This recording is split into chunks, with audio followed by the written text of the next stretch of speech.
رسول اللہ صلی اللہ علیہ وسلم نے فرمایا، جب نماز میں کوئی بات درپیش ہو تو مقتدی سبحان اللہ کہیں اور تالی بجانا عورتوں کے لیے ہے۔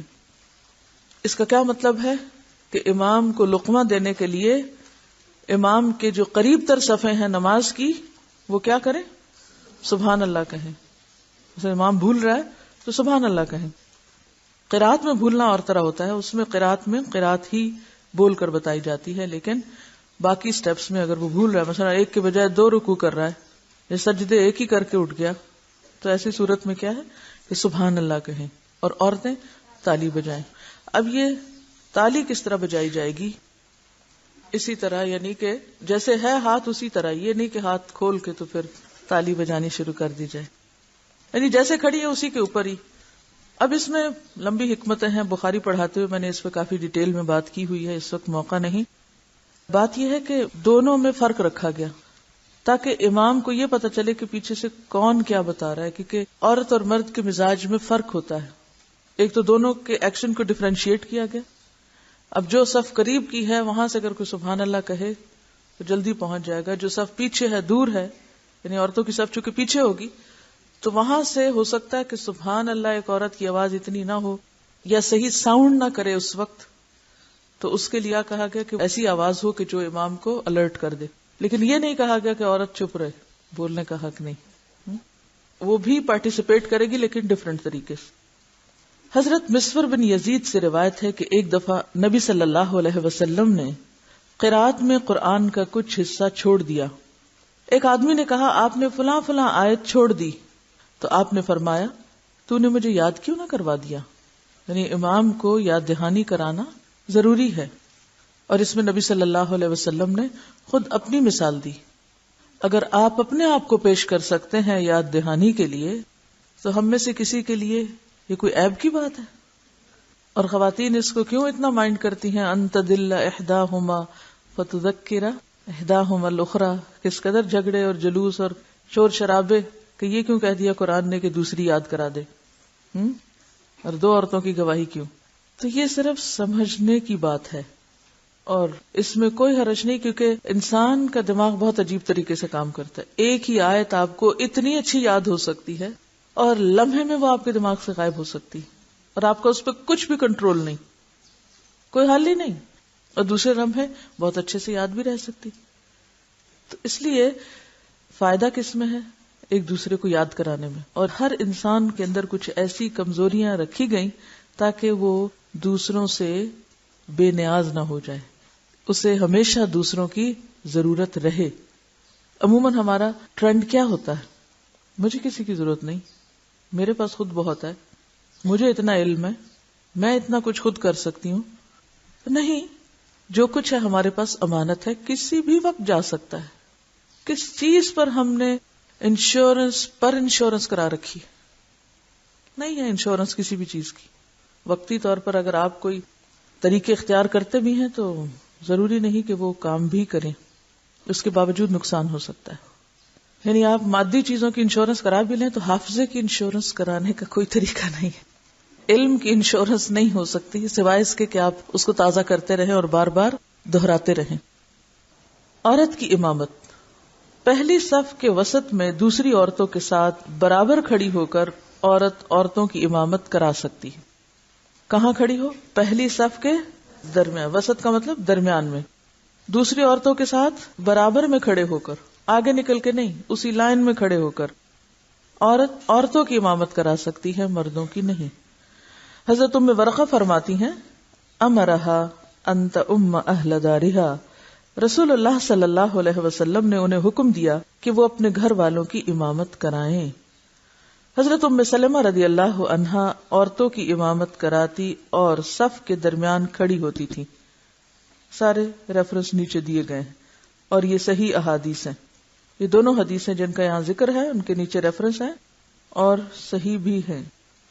امامت کے چند مسائل۔ حضرت عائشہ رضی اللہ عنہا سے روایت ہے، صلی رسول اللہ صلی اللہ علیہ وسلم فی حجرتہ والناس یأتمون بہ من وراء الحجرۃ، رسول اللہ صلی اللہ علیہ وسلم نے اپنے حجرہ میں نماز پڑھی اور لوگوں نے حجرے سے باہر آپ کی اقتداء میں نماز ادا کی. یعنی آپ اپنے کمرے میں ہی نماز پڑھا رہے تھے اور لوگ مسجد میں آپ کے پیچھے نماز پڑھ رہے تھے. معلوم ہوا کہ امام اور مقتدیوں کے درمیان اگر دیوار آ جائے تو نماز ہو جائے گی. یعنی اگر بیچ میں دیوار بھی آ گئی کسی وجہ سے تو نماز ہو جائے گی. حضرت عبداللہ بن عباس کہتے ہیں کہ میں رات کی نماز میں نبی صلی اللہ علیہ وسلم کے بائیں طرف کھڑا ہوا. آپ نے میرا ہاتھ اپنی پیٹھ کے پیچھے سے پکڑا اور مجھے اپنی دائیں طرف کر دیا. کیسے پکڑا ہوگا؟ کوئی کر کے دکھائے گا؟ 2 لوگ کھڑے ہوں، ہاں ایسے، یس اس طرح. آگے سے کیوں نہیں پکڑا؟ نمازی کے آگے سے نہیں گزرتے. شابش. حضرت عبداللہ بن عباس کہتے ہیں کہ میں رات کی نماز میں نبی صلی اللہ علیہ وسلم کے بائیں طرف کھڑا ہوا. آپ نے میرا ہاتھ اپنی پیٹھ کے پیچھے سے پکڑا اور مجھے اپنے دائیں طرف کر دیا. اس سے کیا پتہ چلتا ہے کہ اگر 2 لوگ نماز پڑھ رہے ہوں، ایک امام ہو اور دوسرا مقتدی ہو، تو مقتدی کو بائیں طرف نہیں بلکہ دائیں طرف کھڑے ہونا ہے. حضرت جابر رضی اللہ عنہ کہتے ہیں کہ میں نماز میں نبی صلی اللہ علیہ وسلم کے پیچھے کھڑا ہو گیا تو آپ نے میرا کان پکڑ کر مجھے اپنے دائیں جانب کر لیا. اب یہ کون کرے گا؟ کون کان پکڑوائے گا؟ نماز میں نبی صلی اللہ علیہ وسلم کے پیچھے کھڑا ہو گیا، یعنی ایک اور ایک پیچھے ہی نہیں، جیسے کیوں بناتے ہیں. تو آپ نے میرا کان پکڑ کر مجھے اپنی دائیں جانب کر لیا. یہ ایک سفر کا واقعہ ہے. اس میں رسول اللہ صلی اللہ علیہ وسلم نے ایک ہی چادر میں نماز پڑھی، یعنی سارا ڈریس کیا تھا؟ ایک ہی تھا، جیسے ساڑی ہوتی ہے نا اس طرح. اگر مقتدی ایک ہو تو وہ امام کے دائیں طرف اور اس کے برابر کھڑا ہوگا، یہ دونوں ملا کے ایک لائن بنائیں گے. حضرت بلال رضی اللہ عنہ رسول اللہ صلی اللہ علیہ وسلم کو دیکھ کر تکبیر کہتے اور آپ کے مصلی پر کھڑے ہونے سے پہلے تکبیر کہی جاتی اور لوگ صف بندی کر لیتے. تو اس سے کیا پتہ چلتا ہے؟ تکبیر امام کے اپنی جگہ پر کھڑے ہونے سے پہلے بھی کہی جا سکتی. حضرت انس رضی اللہ عنہ کہتے ہیں کہ میں جماعت میں آپ صلی اللہ علیہ وسلم کے دائیں طرف کھڑا ہوا اور ایک عورت ہمارے پیچھے کھڑی ہوئی. ٹھیک ہے. اب اس سے کیا پتہ چلتا ہے کہ اگر 3 لوگ ہیں، ایک بچہ ہے، ایک مرد ہے اور ایک عورت ہے، تو بچہ جو ہے وہ امام کے ساتھ کھڑا ہو جائے گا اور عورت پیچھے اکیلی کھڑی ہو. اب والدہ تھی یہ عورت، اب یہاں انہوں نے نام نہیں لیا، تو چاہے والدہ ہو تب بھی وہ ساتھ نہیں کھڑی ہوں گی. کہاں کھڑی ہوں گی؟ پیچھے کھڑی ہوں گی. تو وہ جو بات ہو رہی تھی شوہر بیوی کی کہ اگر وہ دونوں کھڑے ہوتے ہیں تو برابر کی لائن میں نہیں کھڑے ہوں گے. معلوم ہوا کہ اگر مقتدیوں میں سے ایک مرد اور ایک عورت ہو تو مرد امام کے دائیں طرف اور عورت پیچھے کھڑی ہوگی. رسول اللہ صلی اللہ علیہ وسلم کی بیماری کے ایام میں حضرت ابوبکر صدیق رضی اللہ عنہ نے امامت کرائی. ایک دن آپ نے تکلیف میں تخفیف پائی. کیا مطلب ہے تخفیف پائی؟ طبیعت کچھ بہتر ہوئی. تو آپ 2 صحابہ کے کندھوں پر ہاتھ ٹیکتے ہوئے مسجد میں داخل ہوئے. جب حضرت ابوبکر رضی اللہ عنہ نے آپ کی آمد محسوس کی تو پیچھے ہٹنا چاہا. آپ نے اشارہ کیا کہ پیچھے نہ ہٹو. آپ صلی اللہ علیہ وسلم ابوبکر کی بائیں طرف بیٹھ گئے اور بیٹھ کر نماز ادا کی اور ابوبکر کھڑے تھے. ابوبکر رضی اللہ عنہ رسول اللہ صلی اللہ علیہ وسلم کی اقتداء کرتے اور لوگ ابوبکر کی اقتداء کرتے. یہ ظہر کی نماز تھی. ٹھیک ہے. تو اس سے کیا پتہ چلتا ہے کہ اگر امام کبھی بیمار بھی ہو جائے اور وہ بیٹھ کے نماز پڑھا رہا ہو تو تب بھی پیچھے نماز پڑھی جا سکتی ہے. لیکن اس کا یہ مطلب نہیں کہ اگر ایک امام جو ہے وہ مستقل طور پر اب ویل چیئر پہ آ گیا ہے تو ویل چیئر پر ہی وہ اشاروں سے نماز پڑھ رہا ہے اور پیچھے مستقل طور پر سب لوگ اسی کے پیچھے پڑھیں. ایسی صورت میں کوئی اور بھی امام ہو سکتا ہے. حضرت معاذ رضی اللہ عنہ رسول اللہ صلی اللہ علیہ وسلم کے ساتھ نماز پڑھتے، یعنی جماعت کے ساتھ، پھر اپنی قوم کے پاس آتے اور انہیں نماز پڑھاتے. معلوم ہوا فرض نماز پڑھ چکنے کے بعد دوسروں کو وہی نماز پڑھا سکتے ہیں.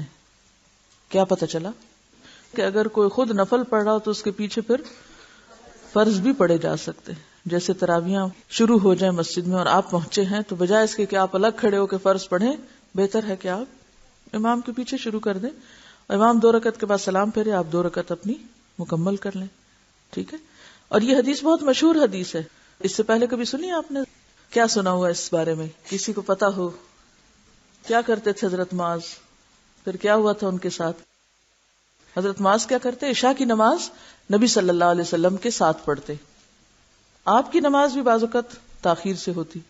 اس کے بعد یہ چل کے اپنی قوم کے پاس جاتے. ظاہر ہے قوم قریب تو نہیں تھی کہیں، اگر قریب ہوتی تو مسجد نبی آ جاتی، کچھ فاصلہ تو ہوگا. پھر یہ وہاں جاتے، پھر اپنی قوم کو نماز پڑھاتے. اب وہ تو بہت ہی لیٹ ہو جاتا ویسے ہی وقت. پھر جب نماز پڑھاتے تو وہ بھی بہت لمبی پڑھاتے، اتنی لمبی کہ لوگوں کا دل چاہتا نماز توڑ دے. انہوں نے آ کے شکایت کر دی آپ صلی اللہ علیہ وسلم سے. آپ نے بہت غصے کا اظہار کیا اور فرمایا افتان انت یا معاذ، افتان انت یا معاذ، کیا تم لوگوں کو فتنے میں ڈالنے والے ہو معاذ؟ یعنی ان کے اوپر تم نے اتنی مشقت کر دی ہے کہ وہ بےچارے سارے دن کے اونٹ چرا کے تھکے ہوئے ہوتے ہیں، کام کرنے والے لوگ ہیں، نیند سے بدحال ہیں، اور انتظار کرتے ہیں کہ معاذ آئیں اور نماز پڑھیں. اور جب معاذ آتے ہیں تو پھر اتنی لمبی نماز پڑھاتے ہیں کہ لوگوں کو نماز سے ہی خوف آنے لگا ہے. تو کوئی بھی ایسا کام کہ جس سے لوگ مشکل میں پڑ جائیں. اب ایک تو یہ نا کہ آرام اپنا نہ چھوڑنا چاہیں یا سستی سے نہ نکلنا، جو وہ اور بات ہے، لیکن ایک یہ ہے کہ جینوئن ریزن ہے کہ آدھی رات کے بعد نماز شروع ہو یا تیسرے حصے کے بعد، اور اس کے بعد پھر لمبی لمبی نماز ہو اور لوگ دن بھر کے تھے. اور آپ کو پتا ہے کہ آج کل تو بجلیاں ہیں، روشنیاں ہیں، اگر دیر سے بھی کوئی نماز ہو رہی ہے تو کوئی بات نہیں، بہت کچھ ہے آپ کے پاس کرنے کو. ایک دو ٹیلی ویژن پروگرام آپ واچ کر سکتے ہیں، پھر بھی آپ مسجد جا سکتے ہیں، کیونکہ اب تو ہم نے راتوں کو دن بنا لیا ہے اور تفریح کے لیے جاگتے ہیں. لیکن اس دور میں اس طرح کا کوئی کانسیپٹ نہیں تھا. آج بھی جو لوگ گاؤں دیہات میں رہتے ہیں وہ جانتے ہیں کیا کہ مغرب ہونے کے بعد جب ہر طرف اندھیرا چھا جاتا ہے، ہر چیز سو جاتی ہے، خاموشی ہو جاتی ہے، تو پھر انسان کے لیے جاگنا بہت ہی مشکل ہو جاتا ہے. جاگ نہیں سکتے آپ. اور جاگے بھی صرف اس لیے کہ امام صاحب آئیں اور نماز پڑھائیں، یہ بھی بہت بڑی بات ہے. اور پھر اگر وہ طویل نماز پڑھائیں تو ایسے وقت میں کہ جب لوگ بالکل سونے کے عالم میں ہوں اس وقت لمبی نمازیں شروع کر دینا، یہ ہے فتنے میں ڈالنا. یہ نہیں کہ کسی بھی وقت کوئی نماز لمبی نہیں پڑھائی جا سکتی، یا یہ کوئی تراویح کا یا کوئی نفل نماز کی بات نہیں تھی. کیا سمجھ میں آیا؟ آپ نے یہ بات کیوں کہی تھی؟ کیونکہ اس کو بھی فرق کرنا، یہ نہ ہو کہ آپ ہر چھوٹی بڑی تکلیف پہ کہیں دوسرے کو کہ تم فتان ہو. یعنی کوئی آپ سے کہے کہ یہ کام کریں تو آپ کہیں کہ نہیں، یہ کیوں مجھے مشکل میں ڈال رہے ہو؟ کیوں آپ نے ان کو یہ کہا تھا؟ یعنی کہ ایک تو تھکے ہوئے ہیں اور پھر انتظار کر رہے ہیں، اور پھر یہ ہے کہ جو فرض نمازیں ہیں ان کے بارے میں حکم کیا ہے کہ وہ طویل نہ پڑھائی جائیں، وہ اعتدال کے ساتھ پڑھائی جائیں، سوائے فجر کی نماز کے کہ وہ آپ صلی اللہ علیہ وسلم جب پڑھاتے تھے تو طویل پڑھاتے تھے. حضرت ابو سعید کہتے ہیں کہ ایک آدمی مسجد میں آیا، آپ نماز پڑھا چکے تھے. نبی صلی اللہ علیہ وسلم نے پوچھا اس پر کون صدقہ کرے گا؟ اب صدقے کا کانسیپٹ آپ دیکھیے، اس پہ کون صدقہ کرے گا؟ ایک شخص کھڑا ہوا اور اس نے آنے والے کے ساتھ باجماعت نماز پڑھی، یعنی اس کی نماز کو 27 گنا زیادہ ثواب دینے کے لیے وہ ساتھ شریک ہو گیا، نفل پڑھنے لگا اور اس کے فرض پڑھنے میں مدد دی. پڑھی ہوئی نماز کے بعد دوبارہ نماز پڑھی، گویا ایک طرح سے نفل ہو گئی وہ، لیکن وہ اس پر صدقہ ہو گیا. تو اس سے پتہ چلتا ہے کہ کسی کی نیکیوں میں اضافہ کرانا اور نیکیوں میں مدد دینا یہ بھی دوسرے پر صدقہ ہے. گویا علم کا بھی صدقہ ہوتا ہے، نیکی کے کام میں تعاون کا بھی صدقہ ہوتا ہے. تو صدقہ محض کسی کو کچھ پیسے دینے کا نام نہیں ہے، کسی بھی طرح کی کوئی سپورٹ دوسرے کے لیے صدقہ بنتی ہے. جماعت سے نماز پڑھنے کے بارے میں کچھ ضروری سوال ہیں جن کا واضح ہونا آپ کے لیے بہت اہم ہے، ورنہ لوگ تنہا تو خشوع سے نماز پڑھ لیتے ہیں، جب اکٹھے پڑھنے لگتے ہیں تو دوسروں کو ڈسٹرب کر دیتے ہیں. اب غور سے سنیے سوال ان کا. فرض نماز کے لیے جماعت کھڑی ہو جائے اور آپ کو قضا نماز بھی پڑھنا ہو تو پہلے وہ فرض نماز جماعت کے ساتھ ادا کریں گے یا قضا نماز؟ اس قضا نماز سے اگر تو پچھلی نماز ہے کہ ترتیب قائم کرنا چاہ رہی ہیں پھر تو ٹھیک ہے کہ اس کو انہیں اس نماز سے پہلے پڑھنا تھا. اب نئی نماز بھی شروع ہو گئی، اب کیا ہو؟ اب یہ ہے کہ دو چیزیں آپس میں آمنے سامنے آ گئی. ایک حکم کیا ہے کہ پچھلی نماز کو پہلے ادا کیا جائے اور پھر دوسری نماز ادا کی جائے. اس کی کیا دلیل ہے؟ دلیل یاد کیجئے، پچھلا سبق سمجھے کہ آپ سے پوچھا جا رہا ہے. ہاں کتاب مت کھولیں، ذہن پہ زور دیں، کچھ سوچیں، کیا نمازوں کو ترتیب سے ادا کرنا ضروری ہے اگر قضا ہو جائیں؟ کیا دلیل ہے؟ کوئی دلیل یاد کرے۔ غزوہ خندق میں جب آپ صلی اللہ علیہ وسلم کی نمازیں جنگ کی وجہ سے قضا ہوئیں تو اس وقت جب ان کو پڑھا گیا ترتیب سے پڑھا گیا، درست دلیل ہے۔ اس سے یہ پتا چلتا ہے کہ اگر کسی شخص کی کسی وجہ سے نماز چھٹ جائے تو اگلی نماز سے پہلے پچھلی نمازیں ترتیب سے پڑھ لے، اس کے بعد وقت کی نماز پڑھے۔ یہ تو تھا ایک مسئلہ۔ اب دوسرا مسئلہ یہ ہے کہ اب اگر ایک شخص کسی مسجد میں جا رہا ہے اور وہاں اگلی نماز شروع ہو رہی ہے، اب اس کی پچھلی بھی رہتی ہے، اب یہ کیا کرے؟ اس صورت میں جماعت کے ساتھ نماز پہلے پڑھی جائے گی اور قضا نماز بعد میں۔ اس کی کیا دلیل ہے؟ یہ آپ کو کس نے کہنے کا حق دیا ہے؟ اذا اقیمت الصلاۃ فلا صلاۃ الا المکتوبہ، اذا اقیمت الصلاۃ فلا صلاۃ الا المکتوبہ، جب نماز قائم کر دی جائے، جماعت شروع ہو جائے تو کوئی نماز نہیں پڑھی جائے گی مگر اس وقت کی وہ فرض نماز ادا کی جائے گی۔ ایسا کیوں کہا گیا؟ اس کی کیا ضرورت ہے؟ اس پہ کیوں تاکید کی گئی کہ اب سب چھوڑ دو، سب آ جاؤ جماعت میں؟ جو نماز جماعت سے پڑھی جاتی ہے اس کا اجر دوسری پڑھی جانے والی نماز سے 27 گنا زیادہ ہے۔ اب 27 گنا چھوڑ کے ایک شخص اس سے کم درجے کا کام کر رہا ہے، اور وہ بھی مسجد میں، اور وہ بھی یہ ہے کہ لوگوں کی صف خراب کر کے، کیونکہ بعض لوگ جب مسجد میں جا کر اپنی نمازیں شروع کر دیتے ہیں تو اس سے کیا کنفیوژن ہوتا ہے؟ کیا ہوتا ہے؟ اس میں مشکل یہ ہوتی ہے کہ صف ٹوٹتی ہے، ڈسپلن خراب ہوتا ہے، اور بعض اوقات یہ کنفیوژن بھی ہو سکتی ہے کہ بعد میں یہ پیچھے آنے والا ایک ہجوم کے اسے پتہ ہی نہ چلے کہ یہ جو اکیلا پڑھ رہا ہے یہ جماعت کے ساتھ شریک ہے یا اپنا پڑھ رہا ہے، وہ امام کو چھوڑ کے ہو سکتا ہے اسی کے ساتھ شریک ہو جائے۔ ایک یہ نقصان بھی ہو سکتا ہے۔ دوسرا یہ ہے کہ اگر ہر کوئی مسجد میں اپنی اپنی نمازیں، کوئی نفل، کوئی سنتیں، کوئی قضا، کوئی کچھ شروع کر لے، اور ادھر سے جو صحیح نماز پڑھنے والے جماعت کے ساتھ ہیں ان کی صفیں درست نہ بنے، اور اگر صف بن جائے، مثلا وہ شخص صف میں بھی آ گیا، لوگوں نے اس کے بھی آس پاس صف بنا لی، اب امام اللہ اکبر کہہ کے رکوع میں جا رہا ہے اور وہ سجدے میں پڑا ہوا ہے، ہاں امام کھڑا ہو رہا ہے، وہ ابھی اتحیات پڑھ رہا ہے، تو اس نے کیا کیا؟ صف توڑی نا۔ تو اس وجہ سے بھی کہ باقی لوگوں کی نماز میں خلل آتا ہے، لہٰذا جب جماعت کھڑی ہو جائے سب کچھ چھوڑ دو، اب تم پہ لازم ہے کہ امام کی پیروی کرو۔ یہ سوچنے کا طریقہ ہے، مختلف دلائل کو اس طرح ریلیٹ کیا کیجئے، ورنہ عمل نہیں ہو سکے گا، کیونکہ ہم مسئلے الگ الگ پڑھ لیتے ہیں، جب دو کا ٹکراؤ ہو تو ہمیں سمجھ نہیں آتی اب کیا کریں۔ چلیے اگلا سوال ہے، اگر نماز تراویح پڑھی جا رہی ہو، پہلے عشاء کے فرائض ادا کریں گے یا تراویح میں شامل ہوں گے اور فرائض بعد میں ہوں گے؟ پہلے فرض پڑھیں گے، ٹھیک ہے، درست۔ اب امام تو پڑھ رہا ہے تراویح اور آپ پڑھیں گے فرض، لہٰذا آپ پڑھیں گے الگ کھڑے ہو کر، اور ابھی ہم نے یہ سنا کہ جب جماعت کھڑی ہو جائے تو پھر وہی نماز پڑھیں، الگ نہ پڑھیں، تو کیا کریں گے؟ اتنے سارے لوگوں کو جواب آتا ہے، بہت خوشی کی بات ہے۔ جی آپ اپنی نیت کر لیں گے فرض کی اور اسی جماعت میں شامل ہو جائیں گے۔ دلیل، ایک صحابی کا نام کیا تھا؟ معاذ۔ حضرت معاذ آپ صلی اللہ علیہ وسلم کے ساتھ اپنی فرض نماز پڑھا کرتے تھے، پھر وہ جاتے تھے اپنے قبیلے کے پاس، کیونکہ ان کی قرات اچھی تھی نا، اب وہ اپنے قبیلے کو نماز پڑھاتے تھے، ان کی اپنی ذاتی نماز کیا ہوتی تھی؟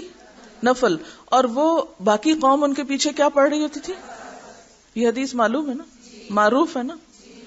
تو اس سے دلیل کیا نکلتی ہے کہ نفل پڑھنے والے کے پیچھے پڑھے جا سکتے ہیں۔ لہٰذا اگر آپ کو کبھی ایسا اتفاق ہو کہ امام تراویح پڑھا رہا ہے اور آپ کے فرض ابھی رہتے ہیں، تو آپ یہ نہ سوچے کہ وہ تو نفل پڑھا رہا ہے اور میں کیسے فرض پڑھوں، نہیں، آپ اپنے نیت کر کے پیچھے پڑھیں۔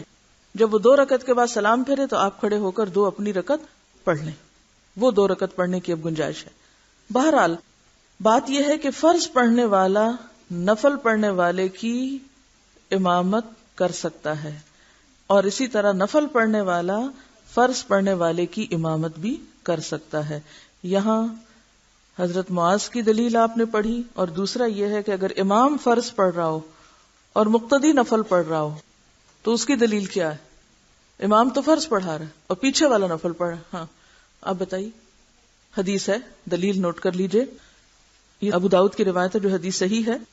2 لوگ مسجد میں گھر سے نماز پڑھ کر آئے، آپ صلی اللہ علیہ وسلم نے فرمایا اگر تم اپنے گھروں میں نماز پڑھ چکے ہو پھر تم امام کو ملے ہو اور امام نے ابھی نماز نہ پڑھائی ہو تو اس کے ساتھ تم بھی نماز پڑھ لو، یہ تمہارے لیے نفل ہو جائے گی. ٹھیک ہے؟ ایک شخص گھر سے فرض پڑھ چکا ہے، مثلاً آپ پڑھ کے نکلے، کہیں اور گئے، لوگ پڑھ رہے تھے نماز. اب ایک طریقہ تو یہ ہو سکتا ہے کہ آپ پیچھے ہاتھ پہ ہاتھ رکھ کے بیٹھ جائیں، میں پڑھ چکا ہوں، اور ایک یہ کہ آپ بھی دوبارہ پڑھ لیں. اب یہ جو دوبارہ آپ پڑھیں گے تو اب آپ کیا کریں گے؟ پہلا فرض ہوگا یا یہ فرض؟ پہلی نماز فرض ہوگی جو آپ پہلے فرض کی نیت سے پڑھ کے آئے. اب یہ دوسری نماز آپ کی کیا ہوگی؟ نفل. حالانکہ امام کیا پڑھ رہا ہے اور آپ دوبارہ ویسے ہی جوائن کر لیے نفل کی نیت سے. اب آپ دیکھیے کہ کیا جب آپ ایسی کسی سچویشن میں گرفتار ہوں گی تو دلیل یاد رہے گی؟ ورنہ لوگ تو آپ کا جینا محال کر دیں گے. وہ آپ کو ایسا کام کرتے دیکھیں گے تو وہیں مسجد میں لڑائی شروع کر دیں گے، پھر آپ وہیں کھڑے ہو کے دلائل کے انبار لگائیں گے. کیا کریں گے؟ اگر وہ واقعی جاننا چاہتے ہیں تو بتا دیں، اور اگر جھگڑنا چاہتے ہیں تو سلام کر دیجئے. لیکن آپ خود جو کام درست سمجھتے ہیں اس کو اطمینان سے کیا کیجئے، اور اس کے لیے لازم ہے کہ آپ کو دلائل یاد ہوں یا دلائل آپ کے ذہن میں ہوں، یہ نہیں کہ خود متزلزل ہو. اچھا، اب آپ دیکھیے، اب ایک بڑا اہم سوال ہے، اہم ترین ایشو جو اکثر اٹھتا ہے، کبھی آپ یہ غلطی کر لیں تو کیا نفل کی جماعت ہو سکتی ہے؟ دیکھا نا، ابھی بھی نہیں آ رہی ہے بیچ میں سے. اس کا مطلب ہے کہ نہیں بھی سنی ہوئی ہے آپ نے. میں تو نہیں مانتی جب تک آپ دلیل نہ دیں. تراویح بھی تو فرض نماز نہیں ہے. کیا یہ آپ نے خود بھی کرائی تھی یا لوگوں نے بعد میں ہی شروع کر لی؟ 3 راتیں یاد ہے نا آپ کو؟ شکر ہے. ایک اور بھی ریسنٹلی ہم نے حدیث پڑھی ہے، وہ کان سے پکڑنے والی. وہ کون سی نماز تھی؟ تہجد کی نماز تھی، جس میں حضرت عبداللہ بن عباس جو ابھی بچے بھی تھے اور تہجد کی نماز میں آپ کے ساتھ شریک ہوئے تھے، اور وہ کہاں کھڑے ہو گئے تھے؟ آپ کے بائیں جانب. تو آپ نے کیا کیا؟ دوسری طرف لے گئے آپ ان کو. ایک اور روایت ہے، حضرت حذیفہ بن یمان نے رات کی نماز رسول اللہ صلی اللہ علیہ وسلم کے ساتھ ادا کی، اور یہ نماز بھی تہجد کی نماز تھی. آپ صلی اللہ علیہ وسلم نے حضرت انس کی اور ان کی والدہ کی نماز جماعت سے ان کے گھر میں پڑھائی. یہ صحیح مسلم میں روایت موجود ہے کہ آپ صلی اللہ علیہ وسلم ان کے گھر تشریف لے گئے، اور ایک چٹائی سی تھی جو بہت پرانی ہو چکی تھی، وہاں پر آپ تشریف فرما ہوئے، اور انہوں نے آپ کو کچھ کھانے کے لیے پیش کیا. جب کھا چکے تو آپ نے فرمایا قوموا فلأصلی بکم، کھڑے ہو میں تم کو نماز پڑھاؤں. فصلی بنا فی غیر صلاۃ المکتوبہ، تو آپ نے ہم کو فرض نماز کے علاوہ نماز جماعت سے کروائی. آپ نے ہمیں نماز پڑھائی جو فرض نہیں تھی اس وقت، کیونکہ فرض نماز تو آپ مسجد میں پڑھاتے تھے، اس وقت نفل کا وقت تھا. تو آپ خود کھڑے ہوئے، آپ کے ساتھ حضرت انس تھے، اور اس کے بعد ان کی والدہ تھیں جو اکیلی پیچھے، کیونکہ ایک تنہا عورت صف ہوتی ہے، ایک مرد صف نہیں ہوتا. مرد کو تنہا پڑھنے کی پیچھے اجازت نہیں ہے. اچھا، اس کے علاوہ آپ نے نماز خسوف، وہ کیا ہوتی جی، اور کسوف کیا ہوتی؟ آپ صلی اللہ علیہ وسلم نے نماز خسوف باجماعت ادا کی تھی؟ کبھی سنا یا پڑھا؟ چلیے، ایک اور نماز بھی جو نفل نماز ہے آپ نے باجماعت ادا کی تھی، استسقاء. شاباش.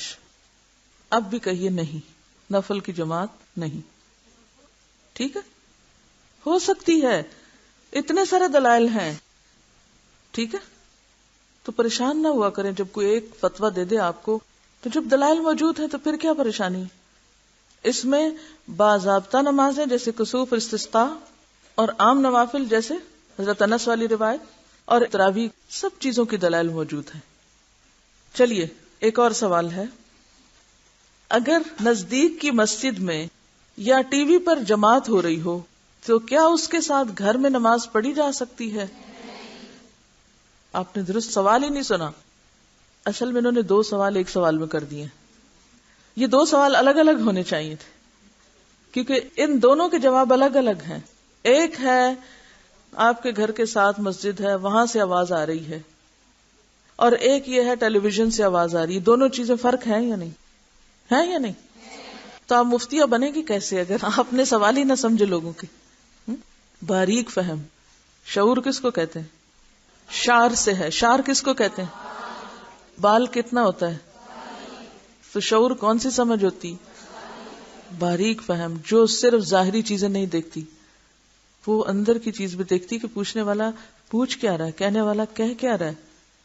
اور اس میں آپ دیکھیے کہ انہوں نے 2 سوال جمع کر دیے، نزدیک کی مسجد اور ٹی وی، ایک مشین اور ایک مسجد.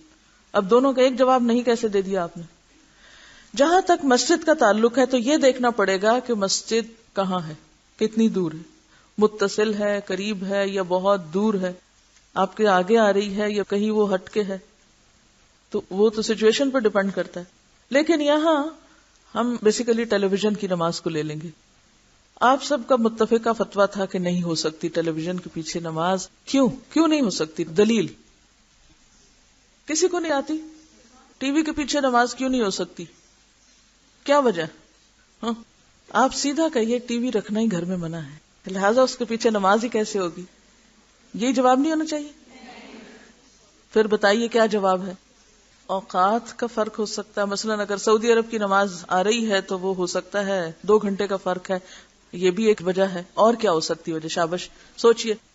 اصل میں جو میں نے اس سوال کو یہاں رکھا ہے، یہ اس میں بیسک کانسیپٹ جو ہے وہ امام اور مقتدی کے تعلق کا ہے. ٹھیک ہے نا؟ امام کہاں ہونا چاہیے؟ اس کا رخ کدھر ہونا چاہیے؟ تو آپ ٹی وی کا رخ قبلے کی طرف کر لیں، امام کو ادھر گھما دیں. پھر بھی نہیں؟ کیوں؟ صفیں متصل ہونی چاہیے. شابش یہ بھی ٹھیک ہے. اور امام کا منہ آپ کی طرف ہونا چاہیے. ٹیلی ویژن پہ عموماً کیا ہوتا ہے؟ امام تو وہ آپ کو دیکھے، آپ اس کو دیکھیں اور نماز پڑھیں. ہاں اور کوئی وجہ؟ اور وہ تو تصویر ہے، تصویر کے پیچھے کہاں نماز پڑھیں گے آپ؟ یہ بھی ایک بات ہے. جی ہاں، امام کے منہ کو فالو نہیں کر سکتے، اور صرف آواز پر بھی آپ نہیں پڑھ سکتے. کہتی ہیں کہ اگر نماز پڑھتے پڑھتے لائٹ چلی گئی تو نماز کا کیا ہوگا؟ دیکھیے وہ شرائط جو امام اور مقتدی کے بیچ میں نماز کی امامت کی ہیں وہ اس میں پوری نہیں ہوتی. دیکھیے اگر مسجد سامنے ہے نا اور بیچ میں دیوار ہے تو امام نہیں بھی نظر آ رہا ہے. جیسے حرم میں آپ نے دیکھا ہوگا کہ لوگ کمروں تک میں نماز پڑھ رہے ہوتے ہیں، صرف کنیکشن ہوتا ہے سامنے دیوار آ بھی جائے امام اور مقتدی کے. اب جیسے حرم میں بھی جو بیسمنٹ میں نماز پڑھ رہے ہوتے ہیں ان کے سامنے تو کچھ بھی نہیں ہوتا، یا چھت پہ بعض اوقات ہوتے ہیں تو سامنے والوں کو بھی بالکل امام یا صفیں نظر نہیں بعض اوقات آ رہی ہوتی. تو یہ شرط نہیں ہے کہ امام یا اگلی صف نظر آئے. ٹھیک ہے، یہ شرط نہیں ہے. کنیکشن ہونا چاہیے، لیکن ٹیلی ویژن میں باقی شرائط پوری نہیں ہوتی. ایکچولی یہ صرف آپ کی ایک ذہنی ایکسرسائز تھی کہ سوچنا شروع کریں. وآخر دعوانا ان الحمد للہ رب العالمین. سبحانک اللہم وبحمدک، نشہد ان لا الہ الا انت، نستغفرک ونتوب